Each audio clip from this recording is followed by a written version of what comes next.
The screaming started at exactly 2:47 a.m. 1 second, the hotel was completely silent, and the next, I was sitting straight up in bed, listening to a woman shriek somewhere down the hallway, like she had just seen someone die. The sound echoed through the building, and then suddenly cut off. Complete silence again. I remember staring at the dark ceiling, trying to decide if I had dreamed it. But then, I heard a door slam somewhere nearby, followed by hurried footsteps running down the hall outside my room. I grabbed my phone to check the time and noticed I had no signal, not one bar. The Wi-Fi was gone too. That immediately made me uneasy, because less than an hour earlier, I had been watching videos without any issue. I got out of bed and walked toward the peephole.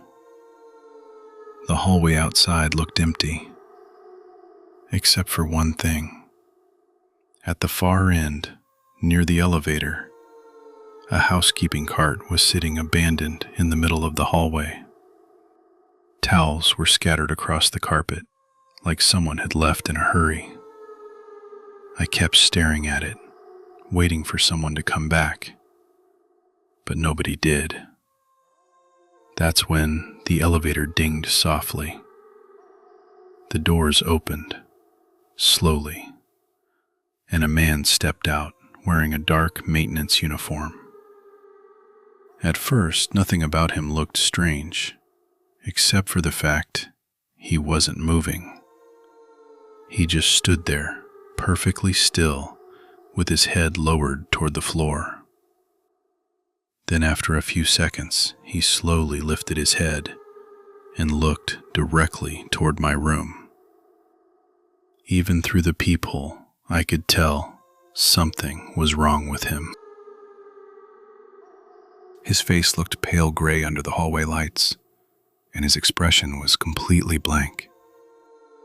Then, he started walking down the hallway, very slowly, dragging one foot slightly behind him. I stepped away from the peephole immediately. For some reason, my whole body suddenly panicking. I locked the deadbolt, even though it was already locked, and backed away from the door. The footsteps outside kept getting closer, slow, uneven, dragging across the carpet. Then, they stopped directly outside my room. I held my breath, waiting for a knock. But instead, I heard keys jingling softly outside the door. Someone was trying different keys, one by one. I remember feeling completely frozen as the lock clicked slightly each time before failing. Then, everything went quiet again. A full minute passed before I finally heard footsteps walking away. I rushed back to the peephole, expecting to see the man leaving, but the hallway was empty, completely empty. Even the housekeeping cart was gone. I stood there confused until something else caught my attention. The shadow underneath my door. Somebody was standing directly outside again. I could see the darkness blocking the hallway light under the crack. They hadn't walked away at all. They were still there, perfectly silent. Then came a soft voice, barely above a whisper. "I know you're awake." My stomach dropped instantly. I backed away from the door again, almost tripping over my bag. The voice sounded calm, too calm, like he wasn't threatening me, like he already knew something I didn't. Then, I heard another sound, from inside the room behind me, a wet coughing noise. I turned around slowly, toward the bathroom. The door, the one I knew I had left open before bed, was now almost closed. Just a small crack remained open, revealing complete darkness inside. Then the coughing came again, from behind the bathroom door. My chest tightened so fast I could barely breathe, because I realized there couldn't possibly be someone in there. I had checked the bathroom earlier myself. The whisper outside the room spoke again. "Don't let him see you." Before I could react, the bathroom light suddenly flicked on by itself, and I saw it. The shadow of someone's legs standing behind the door, bare feet, completely motionless. I grabbed my bag and ran for the main door without even thinking. The second I unlocked it, the man outside lunged forward hard enough to almost knock me backward into the room. He grabbed my arm and whispered, "Run." Then he shoved me into the hallway and slammed my hotel door shut from the outside.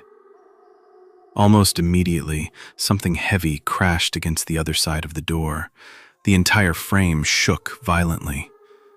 I stared at the man in shock. Up close, he looked exhausted, terrified. There was blood on one sleeve of his maintenance uniform. Another crash hit the door from inside my room, followed by this horrible, choking growl that didn't even sound human. The man grabbed my shoulder and pulled me toward the stairwell while saying, "Don't use the elevator." We sprinted down the stairs together while more banging echoed from the third floor above us. I kept asking him what was happening, but he wouldn't answer. When we reached the lobby, it was empty, completely abandoned. The front desk computer was still on, and somebody had spilled coffee all over the counter, like they had left suddenly. The maintenance man finally spoke.